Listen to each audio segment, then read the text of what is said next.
की तैयारी में आपका स्वागत है। आपके साथ मैं हूं अभिषेक सतवर्तम। बाजार में लगातार आज तीसरे सत्र हमने कमजोरी का कारोबार देखा। 21,500 के नीचे आ गया है निफ्टी। हालांकि दिन के दौरान 21,300 के भी नीचे गया था निफ्टी, वहां से एक रिकवरी की कोशिश हुई और 21,465 के आसपास की हमने आज क्लोजिंग देखी है। 100 अंक गिरकर निफ्टी बंद हुआ है। निफ्टी बैंक ने इंट्राडे में रिकवरी की अच्छी कोशिश की थी, लेकिन वो कोशिश आखिरकार बंद होते होते बहुत ज्यादा रंग नहीं ला पाई। एक बारगी को निफ्टी बैंक हरे निशान में लौटा भी, लेकिन जो क्लोजिंग हुई है वो हुई है 350 अंक नीचे। और इसके पीछे वजह वही है जो कल वजह थी निफ्टी बैंक के गिरने की। आज दिन के दौरान एचडीएफसी बैंक में ऐसा लगा कि माहौल थोड़ा सा बदल जाएगा। कल की 8% की गिरावट के बाद आज करीब करीब इंट्राडे में 0.25% 1.5% के आसपास की गिरावट थी, लेकिन आखिर तक बंद होते होते कहानी वही होगी। 3.5% गिरकर आज भी निफ्टी बैंक बंद हुआ है। 2 दिन में 11% का बड़ा फॉल। हालांकि एक आंकड़ा आप देखेंगे तो आपको उतनी ज्यादा निराशा नहीं होगी, वो है एडवांस डिक्लाइन रेशियो का।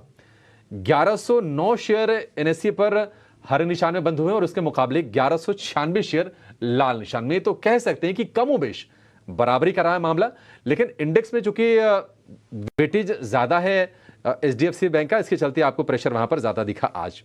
रिलायंस ने हालांकि बाजार को थामने की कोशिश जरूर की। 0.5% के आसपास की तेजी हमने रिलायंस में देखी। इंट्राडे में लाल निशान में फिसला सा शेयर, लेकिन वहां से फिर अच्छे से रिकवर करके रिलायंस ऊपर आज आया। लेकिन आज परफॉर्मेंस अच्छी रही सन फार्मा की। निफ्टी का टॉप गेनर करीब 3% के आसपास की तेजी के साथ, और इसके पीछे बड़ी वजह यह है कि टायरो फार्मा जो इनकी सब्सिडरी है इजराइल की, उसका ये अब कंपनी में मर्जर करने जा रही है।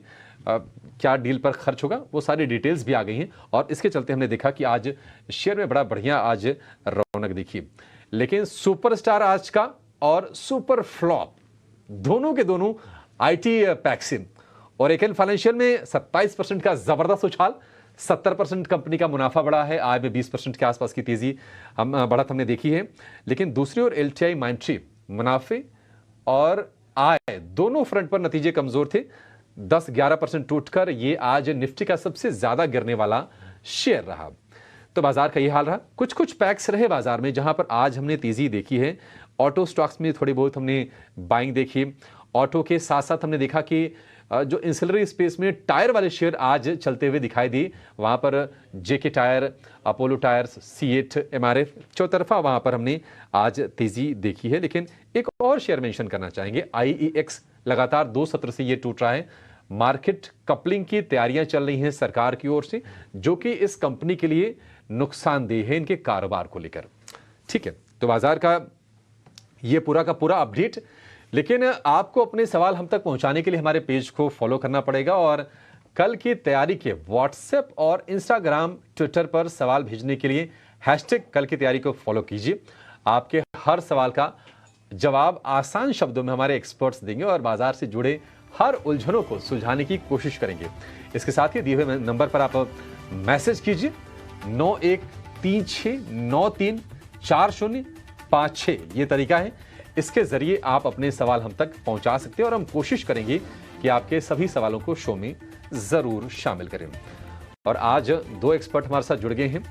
इन्वेस्ट शॉपे के सीईओ हैं आशीष कपूर। आशीष जी हमारे साथ हैं। आशीष जी, बहुत शुक्रिया आपका समय देने के लिए।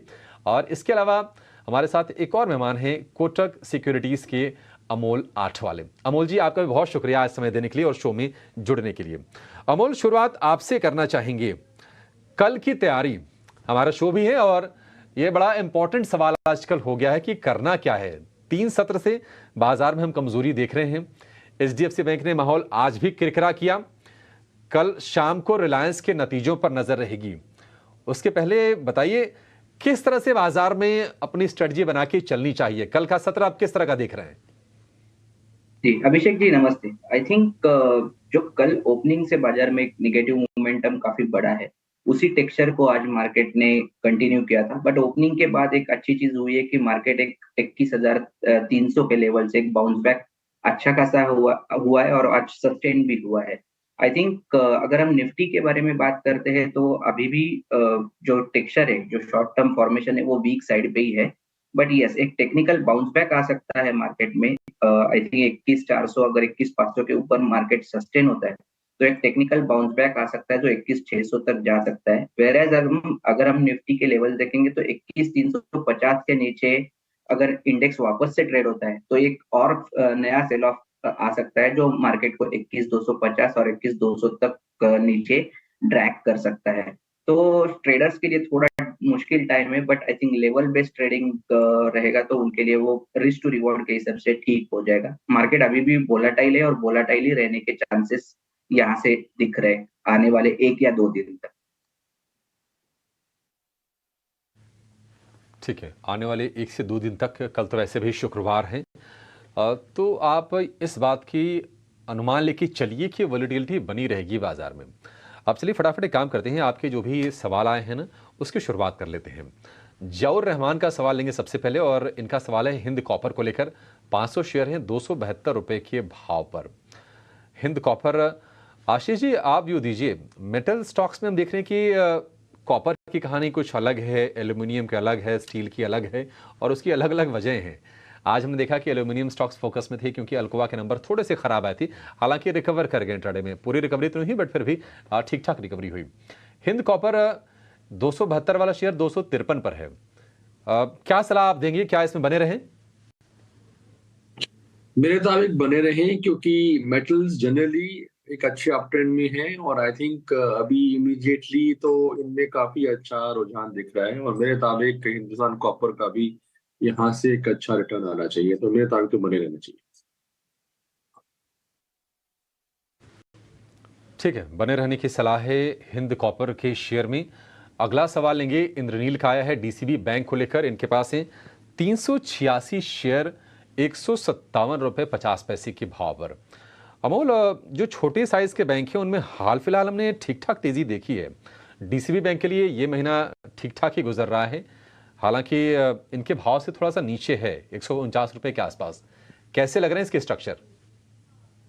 ये आपने बिल्कुल सही कहा कि ये स्टॉक में इतना बड़ा सेल ऑफ अभी तक ट्रिगर नहीं हुआ है। अभी भी मैं उसको रिट्रेसमेंट ही पकड़ रहा हूँ, रिवर्सल नहीं लग रहा है। अभी भी 20 डे सिंपल मूविंग एवरेज के आसपास ही लग रहा है।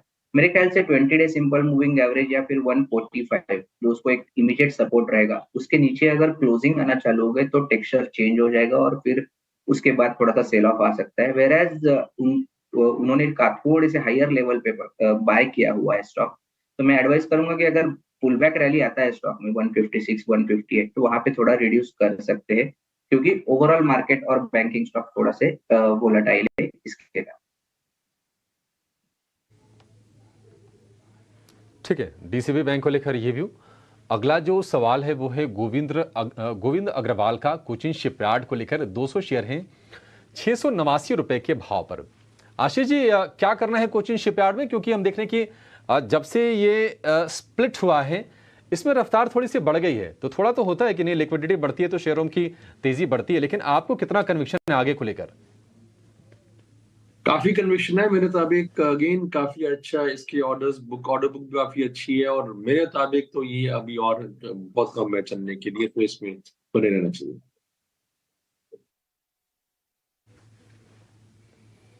ठीक है, बने रहने की सलाह है कोचिन शिपयार्ड को लेकर। एसबीआई कार्ड से मुकेश भोजपुरी के पास 122 शेयर। इसमें क्या करें अमोल? जी आई थिंक ये कंसिस्टेंटली करेक्ट होता है, 3-4 महीने से करेक्शन चल रहा है। एक रिवर्सल के सेंस दिए थे, बट ओवरऑल मार्केट कंडीशन के कारण थोड़ा सा इसमें और सेल ऑफ बढ़ा है। बट ये लेवल्स अच्छे हैं, अगर ये वापस 50 डे सिंपल मूविंग एवरेज के ऊपर जाता है या 760 आप पकड़ के चलो तो एक bounce back rally technical short term में आने के चांसेस है। 780 790 तक जा सकता है, बट लोअर साइड में कहीं अगर स्टॉप लॉस लगाना है तो 732 और 730 इसके ये स्टॉप लॉस लगा के होल्ड कर सकते हैं। ठीक है, एसबीआई कार्ड को लेकर ये व्यू। एक छोटा सा ब्रेक लेंगे और ब्रेक के बाद और भी सवाल